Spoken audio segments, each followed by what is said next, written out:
Okay, so, hello. I just went to see Napoleon, Ridley Scott's Napoleon. And right off the bat, I didn't like it. Okay, now let me emphasize this a little bit. Because whilst watching it, I was thinking this looks spectacular, as Ridley Scott films do. And I was thinking this is really big. This has got great spectacles, phenomenal set pieces, great kind of stunts and action, and when it finished, I was thinking, for a film that's not boring, I was thinking that is an absolute failure of a film. And I was thinking, I've seen Ridley Scott films that are legitimately boring, like Kingdom of Heaven. Most people agree with me, some obviously don't. But I was thinking, wow, I didn't like that really at all. And I couldn't instantaneously dismantle why I didn't like it. I knew certain things I absolutely didn't like about it as I was watching it, but there were sometimes you kind of leave and it's like a cloud hanging over your head going, what was in that? And then I suppose it didn't take too long. Maybe more things will reveal themselves to me. But to describe it, like, I thought to myself, maybe I'm not liking it so much. And then as I leave the cinema and as time goes by, I'll start to like it more and more, which tends to happen once in a while. But in this case, it just got worse.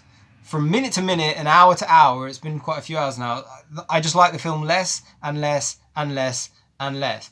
Now, right off the bat, I will say that the major emphasis of the movie is on his relationship with his wife.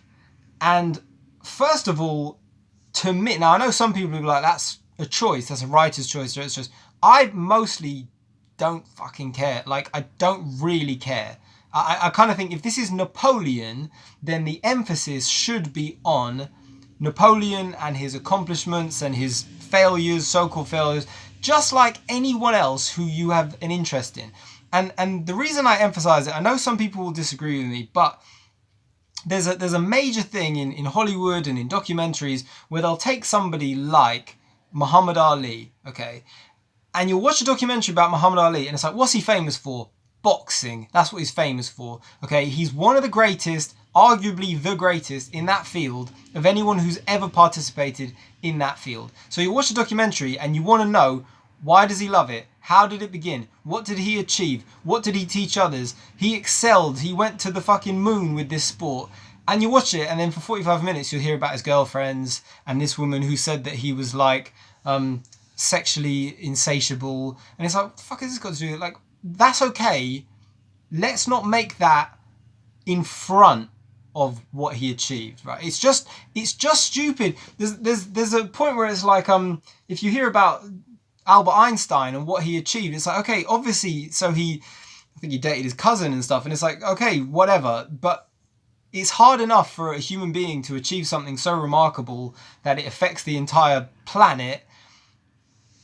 And the relationship stuff becomes like generic soap opera shit that we know has got to be there anyway. It's got to be there because it's in 99.9% of people's lives. But it's not the most relevant part of this kind of a story. Now, here's the thing. That doesn't mean it couldn't have been done well. So I would have, from the outset, said, yeah, that's not necessary to be the integral center of a story that's going to last like 2.5 hours, which is not very much time to catalogue a person's entire existence, right? You might have to whittle that bit down. But then the other thing is that had it been done really well, I still would have been like, well, it was still a great movie. And I guess this is the story of his relationship. So, okay, that's that story told, and isn't that great? Had it been done well. But it is not done well. And I have to say, like, I was sitting in the cinema thinking, this fucking actress who's playing his wife, I know that there are going to be people online, because everyone's fucking stupid. I know it sounds harsh, but people are stupid, man. And they're going to be going, she's so wonderful because she's got such nice eyes. And there'll be loads of men out there, I don't care, I know it sounds misogynistic, whatever, there are men out there who'll praise her performance because they want to sleep with her. And they can't see it, they can't see beyond beauty. But I'm like going, this fucking performance is rubbish. Like, Joaquin Phoenix is so good, he's such a good actor, right? Always has been. Without him, there'd be no movie. Like, let me. That's not entirely fair, right? So just to emphasize something. So Ridley Scott, who obviously did Blade Runner and Alien and Gladiator and stuff, began in television commercials. And he is one of the pioneers of the beautiful, glossy, stylish TV commercial, which barely exists anymore, unfortunately, because they've all become shit, right? They're just totally average TV commercials that look like someone shot them on their phone. But Ridley Scott and Tony Scott both did these beautiful, glossy, flashy, unbelievable ads. Now, keeping that in mind, if you consider the best parts of the Napoleon movie, they are a bit like amazing glossy ads from the 90s. Like, as incredible as those set pieces and battles are, they could be like an R-rated Barclaycard advert. Because there were loads of TV commercials like that. That super famous Guinness ad of the horses on the water, which is amazing, is still just a TV commercial. Right? It's beautifully artistic, but it's a TV commercial. And this has about as much substance as a TV commercial if you consider what the amazing bits actually are. They're just like, okay, these are great. Fantastic visually. That's about it. There isn't a great deal of soul and anything or a connection. You don't feel much emotional connection to those sequences. But they are amazing because that's something he's always been amazing at. Now, here's an interesting thing though, is Ridley Scott can be really good with relationships. And I put a lot of, it's kind of well known amongst fans of him, but Ridley Scott tends to be about as good as the script that he gets, because he's not a writer. He's not Quentin Tarantino. He doesn't write his own films. Okay, Kevin Smith writes and directs his own films. So when you get that, it's different. Ridley Scott doesn't write the films that he makes. So if he gets a great script, he tends to make a great film. If he gets an average script, he tends to make an average film. Alien Covenant and Alien are good examples. Alien was written by Dan O'Bannon, directed by Ridley Scott. Alien Covenant, written by somebody else, directed by Ridley Scott. He directs the scripts very well. He's just, if he gets a bad script, that's all he's got to go with. But then there's another thing, which is who's casting the movie. Now, the casting right across the board got on my nerves in this film anyway. So, okay, it looks great and Joaquin Phoenix is great. But I am still thinking and sitting there going, I'm getting irritated by the mishmash of the cast. By the fact that Joaquin Phoenix is American, his wife is English, and these other people are English, and you've got this whole culture clash. No one's French. Like, nobody's French. And I'm thinking, oh, all right, I get it. It's a mess. You have to make it Americanized because you have to make your money back. Ridley Scott, the director, is English. A lot of the film is blatantly filmed in England, even though it's set in France. But I recognise the stuff, so it's a bit hard for me to believe in a lot of that, because I'm like, that's London, and that's England, that's London, and that's England, and it's not France. Anyway, that's all irrelevant. But the main thing I'm coming back to is, yes, it looked visually great, and yes, Joaquin Phoenix is always good. But the woman he's playing opposite, I'm not saying she can't act. She was in Mission Impossible, the new one. She was okay. No one was very good in that movie. But she did what she was required to do. She can probably give better performances. She's so wooden in this fucking movie. She's so wooden. I was sitting in the cinema cringing at certain points thinking, this performance is so bad.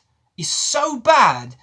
It's like paper. The whole performance is like one note with emphasis in the wrong places. Like, there's a bit right at the end, I'm not giving anything away, where I can't remember what she says, but she's got like a voiceover, and she says something about and I will control you for once, that sort of thing.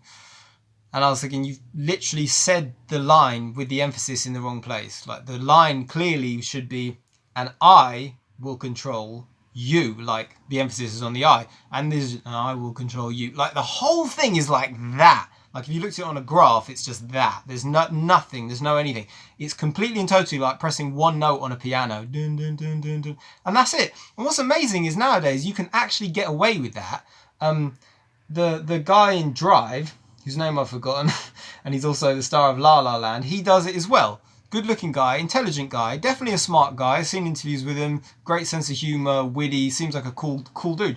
But he's been packaged into this like, yo, don't move much, don't say much, don't have an expression, and that's going to be a great performance because that's kind of cool.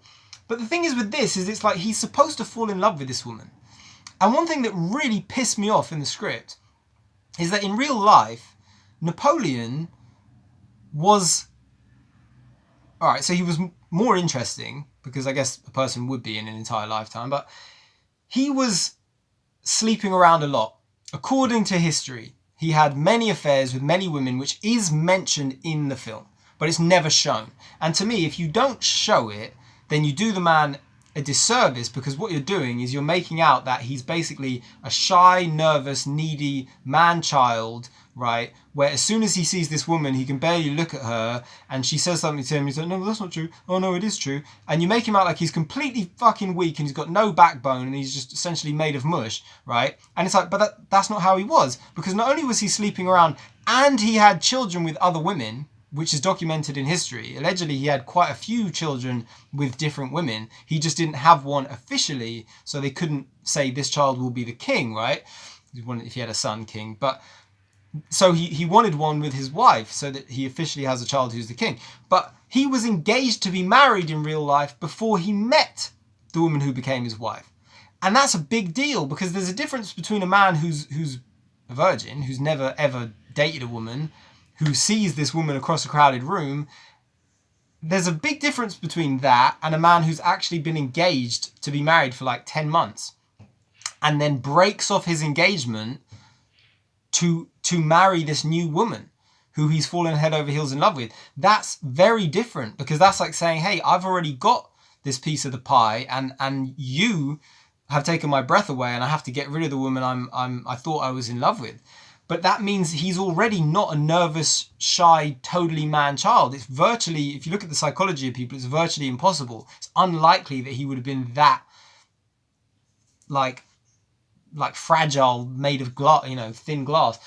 It's offensive to me to the actual depiction of the real man. And then the other thing is, I'm thinking the woman playing his partner. I'm not a massive historian on Napoleon, but I'm assuming she's French, right? She's got to be French. The actress is so English and she's so modern English. Just fucking like she just got off the bus, put on an old costume, right, and starts talking. And I'm like, she doesn't even speak like the aristocracy. At least do it like that. She talks through her nose all the time. Oh, if you look down, it's all nasal. If you look down, you will see something, and you will be unable, or something like, you will want it forever. And it's like, fuck off. What? Who wrote this shit? And the reason I say it's annoying is, number one, because it's fucking just modern London kind of talk. And number two, because assuming she was French, the French are so romantic, famously so. Unbelievably so. And I know it. I've fucking met enough French girls to know it. Right? Dating a French girl is very different to the way it was depicted in this movie. Obviously, there's a vast terrain. Obviously, there are different personalities and stuff. But to give you an example of the film messing up its own narrative, there's a scene in it when Napoleon says to her later in the film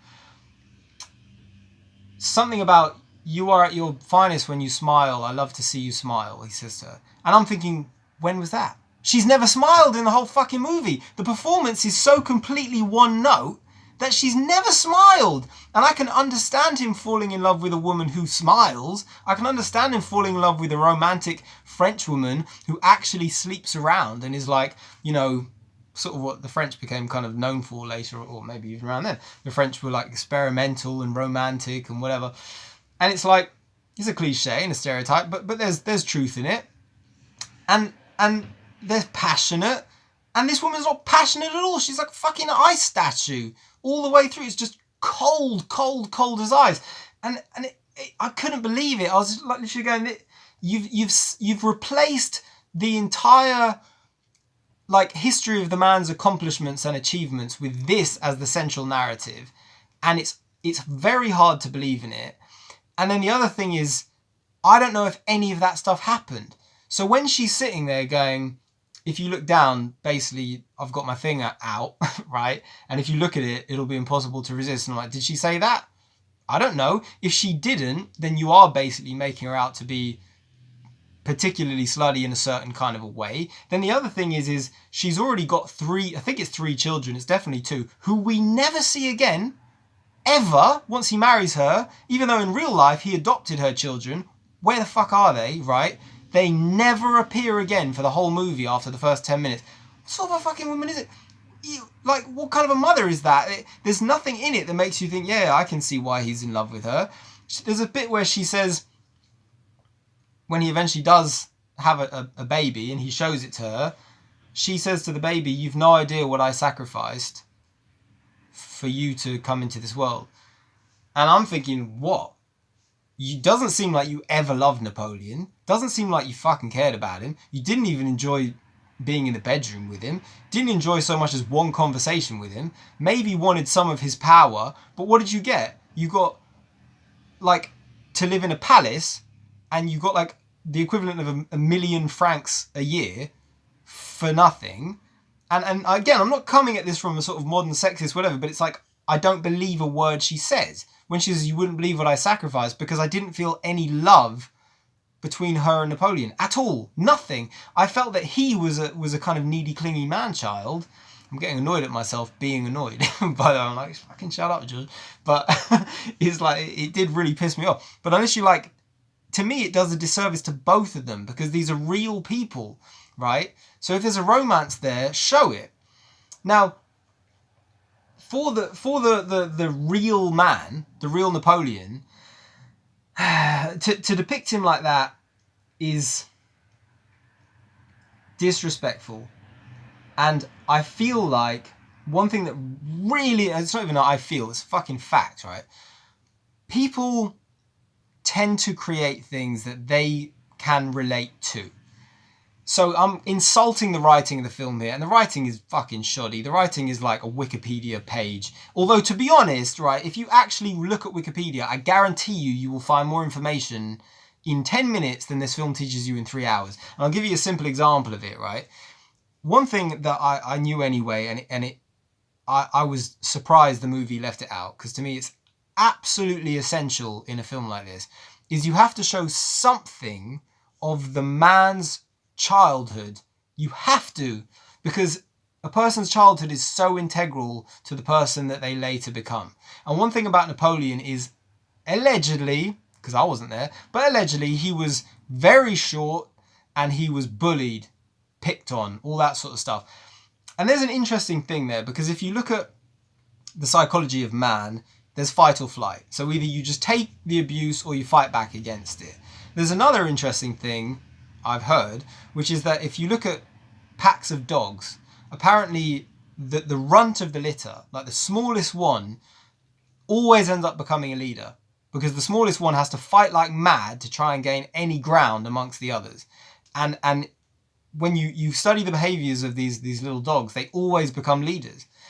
And Napoleon was, allegedly, very small, picked on, bullied, all of that.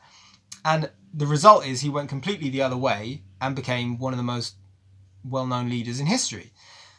And that's significant. You shouldn't remove that from the storyline. That's ridiculous. But then the other thing, which I was getting at, is writers who generally are like, I'm interested in the genius of the man. I'm interested in that which he had, which nobody else had. Okay, we'll do that. But then other people will be like, well, I'm just interested in people like me. And this is such a common thing, especially nowadays, right? Not all, because Hollywood is full of talented, brilliant, amazing artists, and they don't get nearly enough credit, and they make great films, and no one watches them, and then you get the mainstream stuff, and everyone watches them.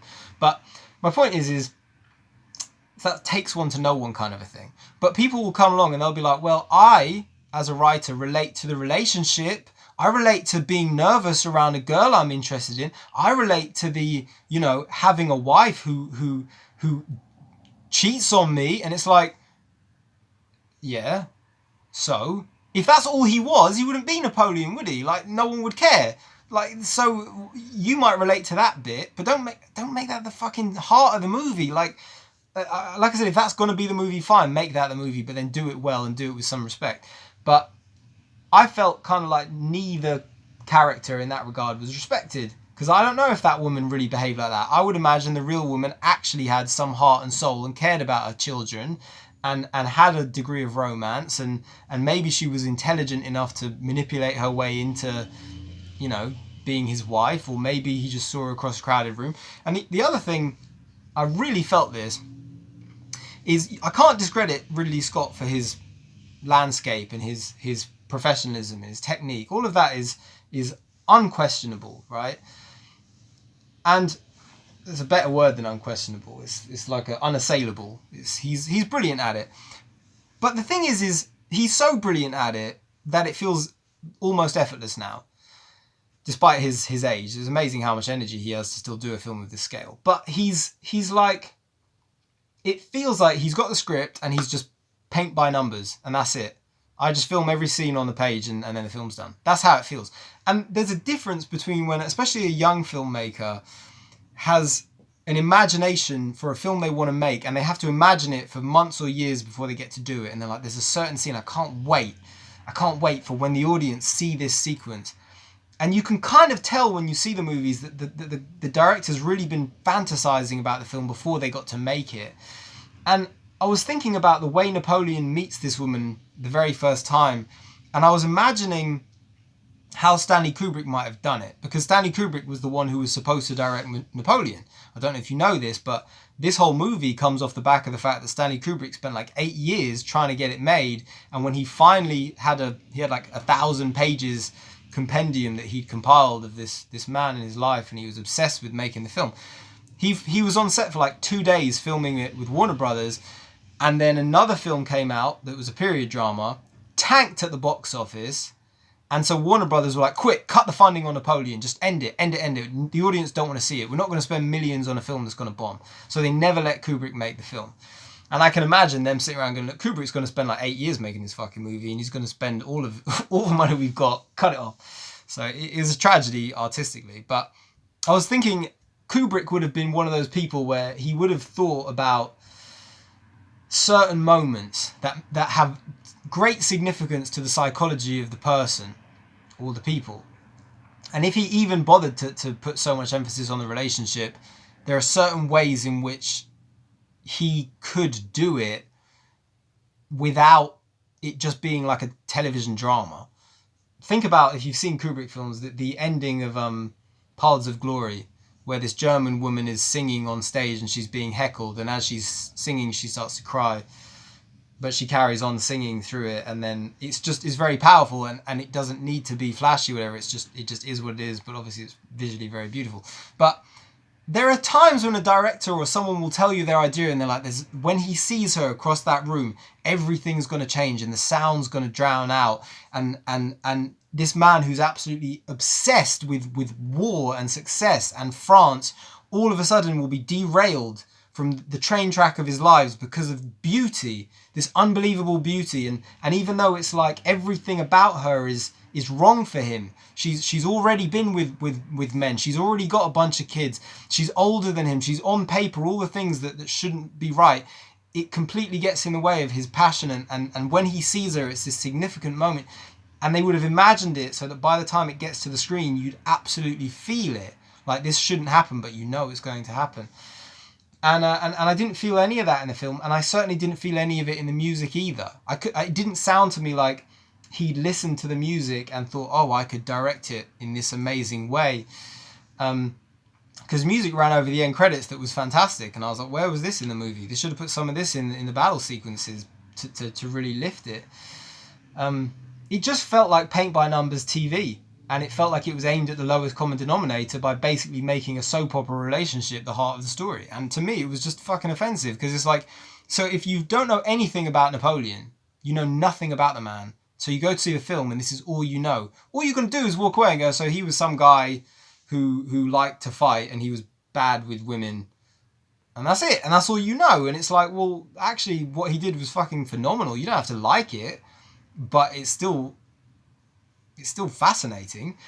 But it's like, I guess the writer can't get into that part of the person's head, because you kind of have to be, I suppose, quite brilliant to kind of try to understand him at that level. Maybe that's why Stanley Kubrick would have been a better director for this movie. But look, Joaquin Phoenix was great. And without him, I think I would have really disliked it. But I actually kind of enjoyed it in the cinema. I didn't like the relationship, didn't like the women's performance, but it just got worse and worse and worse the more I thought about it. The more I thought about the history being wrong, and the fact they didn't show his childhood, and they didn't show his other children, and they didn't show the woman's children after the first 10 minutes, and all of it was fucking cold as ice, and it was like about as emotional as a plank of wood. And I just thought it was a bit of a piss take, to be honest. I thought it was a mess, complete and total mess, with no real soul. And I'm trying to think of anything other than, it wasn't much I liked. It wasn't much that I would kind of redeem. Even the bedroom stuff, right? So she's cold as ice in the bedroom. And I was thinking, do we know this? Is this documented? Is it true? Because if it's true, okay. But if it's not, then you're kind of taking the piss out of these real people. And then the other thing is, if it's not true as well, then you're kind of, I can't remember what I was going to say. I've got to see the time of this and it's running out. But it was just stuff that I sort of thought it didn't feel very French. You know, it didn't feel French. There wasn't much French romance in there. Too English in that regard. And I say that knowing that, you know, I know the English culture. You can tell by the accent. Tell by my accent. What's a... Anyway, right, that's me. That's Napoleon. That's you. What do you think of it? Do you disagree? I don't care. I don't care if you disagree. I don't care. Yeah, that's me. That's me. I'm out. All right, guys. Christmas is coming. I hope you're feeling the spirit. I hope you're all well. There will be more reviews coming as well. I really should start linking you guys to stuff that I've made. I've made some shorts. I've been in some film festivals. I've written books. I've written comic books. I've been a busy fella, busy chap. Busy Rooney row. So maybe more of that to come. All right, guys. I hope you enjoyed this review. I know it was a bit of a rant. I was a bit angry, but I was a bit angry. I always get angry because I know everyone. I haven't even read any reviews, haven't seen them, but I know people are going to say it's great, and that kind of annoys me as well. Because it's like, fucking stop overpraising stuff that's like not that great. Anyway, Ridley Scott, we still love him because he's Ridley Scott, because he's great. Oh, go and watch a film called Someone to Watch Over Me by Ridley Scott. I think he made it the year after he made Blade Runner. That's a brilliant film with a brilliant relationship. It's got Tom Berenger in it. Adult film. Made for adults, made by an adult. Ridley Scott was in his 40s when he made it.